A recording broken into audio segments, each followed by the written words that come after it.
keep in mind that the law of a wife to her husband is what? Verse 12, it's holy, it's just, it's good. It's a perfect law. There's nothing wrong with that law of being faithful to your spouse.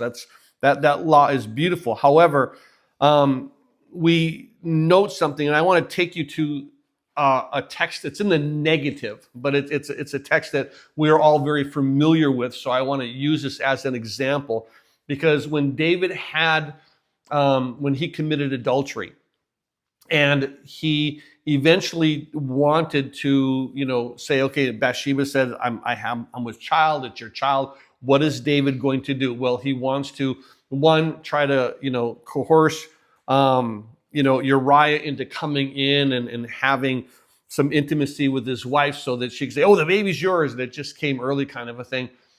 Or, because that didn't work, and because Uriah was such an honorable man, he says, I can't be with my wife when all these other people are at war. He says, I can't do that. And so it begins this in chapter 11 of 2 Samuel, beginning in verse 14.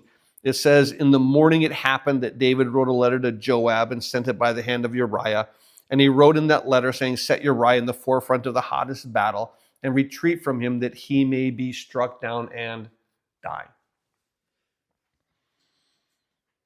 Uriah takes this letter, his own death sentence, takes it to his general. Doesn't read it, just takes it to the general. General reads it. Oh, okay, this is what I need to do. And he does. He obeys the king. Now, along with Uriah's death, other Israelites die, but it says this in verse 26. When the wife of Uriah heard that Uriah, her husband, was dead, she mourned for her husband. And when her mourning was over, David sent and brought her to his house, and she became his wife and bore him a son. You understand? She was legally able to do that. Now, don't get me wrong. I'm not saying that any of this situation was good. I'm just letting you know that she, at this point, she's not in sin for marrying David. David is the adulterer. Doesn't say anything about Bathsheba being an adulteress.